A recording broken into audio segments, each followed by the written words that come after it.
Hello everyone, welcome back to my channel Shreyaj lifestyle nursing. আশা করি তোমরা সবাই কিন্তু খুব ভালো আছো। তো এর আগের ভিডিওটা আমি পোস্ট করেছিলাম, সেখানে তোমরা টিআর ফর্ম কিভাবে কি করবে, কোথা থেকে পাবে, তোমরা কোথায় গিয়ে জমা করবে, সমস্ত কিছু নিয়ে কিন্তু ডিটেলস ইনফরমেশান দেওয়া আছে এবং তার লিঙ্ক আমার আর এই চ্যানেলের ডেসক্রিপশন বক্সেও কিন্তু দেওয়া আছে, তোমরা চাইলে একবার দেখে নিতে পারো।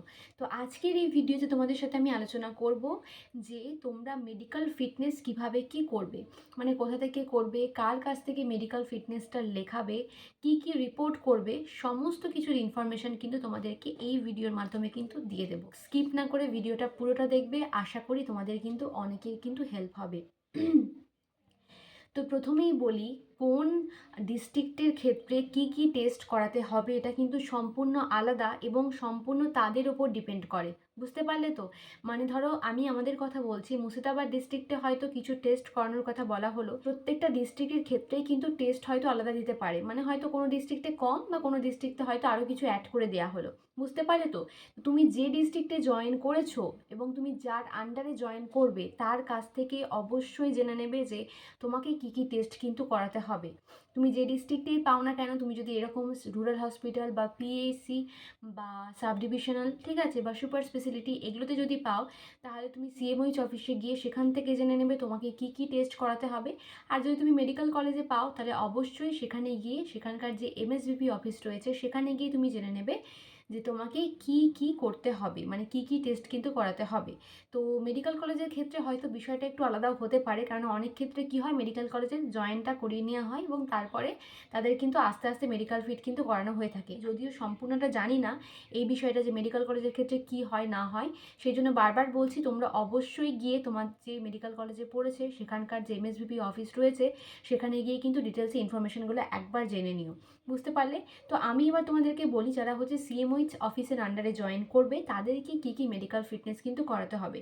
যেহেতু ডিস্ট্রিক্ট ওয়াইজ এটা ভ্যারি করে, তো সেই জন্যই বলছি, আমি তোমাদেরকে কোনো একটা প্রপার লিস্ট আমি দিতে পারছি না, তবে মুর্শিদাবাদ ডিস্ট্রিক্টের কী কী করতে হবে না হবে আমি দেখো তোমাদেরকে স্ক্রিনে একটা কিন্তু তোমাদেরকে একটা ছবি শেয়ার করি। এই টেস্টগুলো কিন্তু আমাদের মুর্শিদাবাদ ডিস্ট্রিক্ট থেকে কিন্তু করতে বলা হয়েছে। তো কী কী করতে বলা হয়েছে দেখো, আমাদেরকে জেনারেল ফিজিশিয়ানের কাছ থেকে কিন্তু মেডিকেল ফিট লেখাতে হবে, তারপরে ইএনটি, তারপরে তোমার আর কিছু টেস্ট রয়েছে, যেমন তোমার ইএনটির ক্ষেত্রে একটু অডিওমেট্রি টেস্ট রয়েছে, সেটা করাতে হবে। আইটা চেক আপ করাতে হবে, ঠিক আছে। ব্লাডের যে রুটিন ইনভেস্টিগেশন সেটা করতে হবে, ইউরিনের আর ইউরিয়া এবং ক্রিয়েটিনিন, ঠিক আছে, এইগুলো কিন্তু তোমার করতে হবে, মানে ইউরিনেরও যে রুটিন এক্সামিনেশনগুলো হয় সেগুলো কিন্তু করাতে হবে।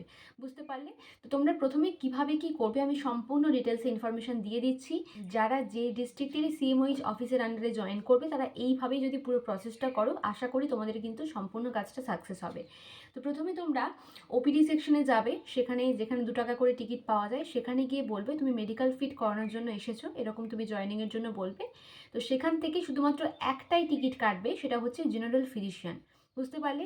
সেই জেনারেল ফিজিশিয়ান একটাই টিকিট কাটবে এবং সেই টিকিট নিয়ে সোজা চলে যাবে জেনারেল ফিজিশিয়ানের রুমে। এবং সেখানে যাওয়ার পর সেই স্যার বা ম্যাম সেখানে যেই থাকুক না কেন তাকে বলবে তুমি এরকম জয়েনিংয়ের জন্য এসেছো। তো ওই মানে একদম পেপারটা বার করে দিয়ে দেবে, বলবেন যে স্যার আমাকে এই সমস্ত টেস্টগুলো আপনি এখানে একটু আপনি রেফার করে দিন, যে এই টেস্টগুলো আমি করাবো, যাতে সেই ডিপার্টমেন্টে গেলে এই কাগজটা দেখলে আমার সেই টেস্টগুলো ইজিলি হয়ে যায়। হয়ে যাওয়ার পর তুমি সেই স্যারকেই বলবে স্যার আমাকে এই কাগজেই আপনি রেফার টু আই অ্যান্ড ইএনটিটা করে দিন। ওই স্যারই তোমাকে আই এবং ইএনটি কিন্তু রেফার করে দেবে। বুঝতে পারলে? এবং তারপর তুমি সেই কাগজটা নিয়ে তুমি ব্লাডের জন্য চলে যাবে। একদিনই তোমার এই কাজগুলো তুমি করে নিতে পারো, যদি তুমি একদম সকাল সকাল যাও একদিনেই কিন্তু তোমার সম্পূর্ণ কাজটা হয়ে যাবে। সেই কাগজটা নিয়ে তুমি প্রথমে চলে যাবে ব্লাডের ডিপার্টমেন্টে, মানে যেখানে ইনভেস্টিগেশনগুলো হয় সেখানে তুমি ব্লাড আর ইউরিনে যে সমস্ত তোমার এক্সামিনেশনগুলো রয়েছে সেই সমস্ত কিছু করে নেওয়ার পর তুমি চলে আসবে আই ডিপার্টমেন্টে। আই ডিপার্টমেন্টে এসে সেখানে ডক্টরকে দেখিয়ে তুমি সেই কাগজটা দেখালেই কিন্তু তারা তোমার আই চেক আপটা কিন্তু ফুললি করে দেবে এবং সেখানে সমস্ত কিছু লিখে দেবে, ঠিক আছে। কালার ব্লাইন্ডনেস থেকে শুরু করে সমস্ত চেক আপ কিন্তু সেখানেই হয়ে যাবে। এবং তারপর সেখানে হয়ে গেলে সেইটা হয়ে যাওয়ার পর তুমি চলে যাবে ইএনটি ডিপার্টমেন্টে। ইএনটি ডিপার্টমেন্টে যাওয়ার পর সেখানে ডক্টরকে এরকম বলবে যে তুমি মেডিকেল ফিটনেসের জন্য এসেছো, তো তারাই কিন্তু তোমার অডিওমেট্রি টেস্টটা লিখে দেবে। অডিওমেট্রি টেস্ট লিখে দেওয়ার পরে তোমার ডিপার্টমেন্টে যেখানে অডিওমেট্রি টেস্ট হয় সেখানে তুমি চলে যাবে, সেখানে যা যা লাগবে না লাগবে এরকম বলে তোমার কিন্তু কিন্তু অডিওমেট্রি টেস্টটা হয়ে যাবে। যদিও এটা সময় সাপেক্ষ, বারবারই বলছি অনেকক্ষণ লাগবে, যেহেতু আমরা যাচ্ছি, মানে আমি তো আর আমার ডিস্ট্রিক্টে একা ক্যান্ডিডেট নই, একটা ডিস্ট্রিক্টে প্রচুর প্রচুর ক্যান্ডিডেট রয়েছে। আবার ধরো সেখানকার সাধারণ মানুষও রয়েছে যারা হচ্ছে রেগুলার চেক আপে আসছে। তো এত ভিড়ের মধ্যে এখানে বুঝতেই পারছো যে অবশ্যই তোমাকে সময় নিয়ে যেতে হবে, এবং তুমি গেলেই যে পেয়ে যাবে তা কিন্তু নয়। ঠিক আছে, তারাও লাইন দিয়ে রয়েছে। তুমি যখন ঢুকতে যাবে আগে বলে যে না আমি জয়েনিংয়ের জন্য এসে, তারা কিন্তু কখনোই সেটা মানবে না, ঝগড়া করবে, ঝামেলা করবে। তো সেই জন্যই বললাম সময় সাপেক্ষ, সমস্ত কিছু হাতে সময় নিয়ে করতে হবে। কিন্তু তুমি যদি পারো, তুমি যদি সকাল সকাল যাও, তোমার কিন্তু একদিনে সমস্ত কাজটা তুমি করিয়ে নিতে পারো। বুঝতে পারলে? তারপর তুমি সেই যেখানে তুমি মানে মেডিসিনের ডক্টরকে দিয়েই তুমি যখন, প্রথমে আমি এটা বলতে ভুলে গেছিলাম, মেডিসিনের ডক্টরকে দিয়েই তুমি চেস্ট এক্সরে, ইসিজি এগুলো কিন্তু লিখিয়ে নিতে পারো।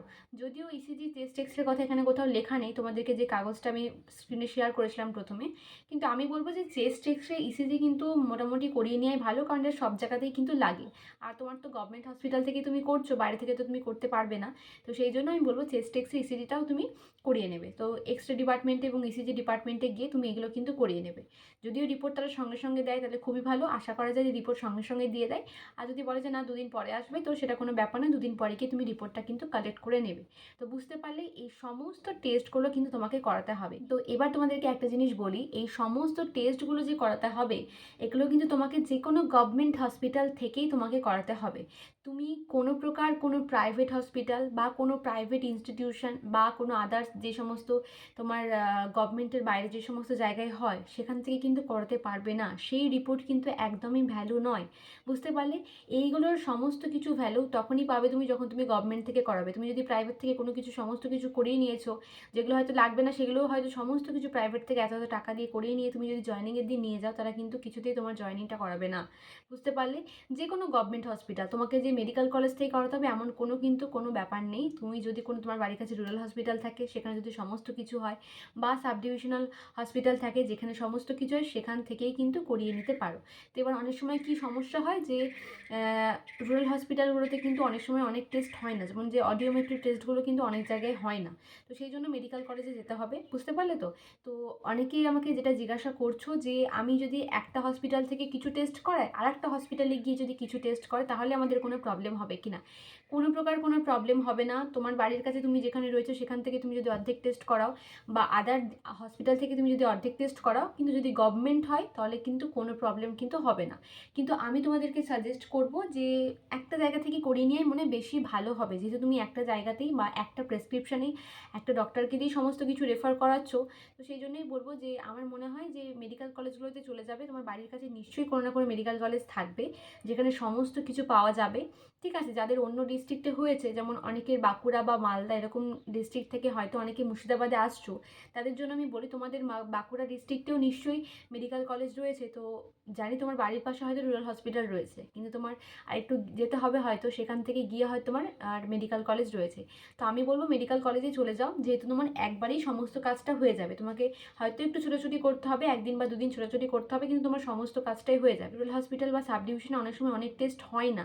তো সেই জন্য তোমাকে আবার এইখানে কিছুটা করানো, আবার ওইখানে কিছুটা করো, তোমাকে তো সেই ছোটাছুটি করতেই হচ্ছে। তো সেই জন্যই বলছি যদি সময় থাকে বা যদি পারো তো মেডিকেল কলেজ থেকে সমস্ত কিছু করিয়ে নিও, যাতে তোমার এক জায়গা থেকে সমস্ত কিছুটা কিন্তু হয়ে যায়। কিন্তু কোনো প্রকার কোনো প্রবলেম নেই, যদি কেউ দুই জায়গা থেকে কিছু কিছু করে ভাগ ভাগ করে করাও, কোনো প্রকার কোনো প্রবলেম কিন্তু হবে না। ঠিক আছে, কিন্তু আমি তোমাদেরকে সাজেস্ট করবো যে পারলে এক জায়গা থেকে সমস্তটা কিন্তু করিয়ে নিও। তো যেহেতু এখন তোমরা জানো যে হসপিটালে প্রচুর প্রচুর জয়েনিংয়ের জন্য আসছে, সকলেই বলছে মেডিকেল ফিট মেডিকেল ফিট, তো তারাও একটু মানে কি বলবো, তারাও একটু বিরক্ত হচ্ছে, কিন্তু কিছু করার নেই, আমাদেরকে এই কদিনের মধ্যে কাজগুলো সেরে রাখতে হবে, নাহলে কিন্তু আমরাও কিন্তু আর হাতে সময় পাবো না। তো তোমাদেরকে বলবো যে যারা যারা হচ্ছে দূরে বাড়ি, তারা চেষ্টা করো তাড়াতাড়ি করে কাজগুলো করিয়ে নেওয়ার, মেডিকেল ফিট সমস্ত কিছু রিপোর্ট কিন্তু বার করে নেওয়ার। ঠিক আছে, কোনো প্রকার কোনো প্রবলেম আশা করি হবে না। এবং যদি কোনো প্রকার কোনো প্রবলেম হয় আমাকে কমেন্ট সেকশনে জিজ্ঞাসা করতে পারো, আমি যদি সময় পাই আমি অবশ্যই তোমাদের কমেন্টের কিন্তু রিপ্লাই করব। আর এই ভিডিওটা কেমন লাগলো অবশ্যই জানিও, পারলে প্রচুর প্রচুর শেয়ার করে দিও।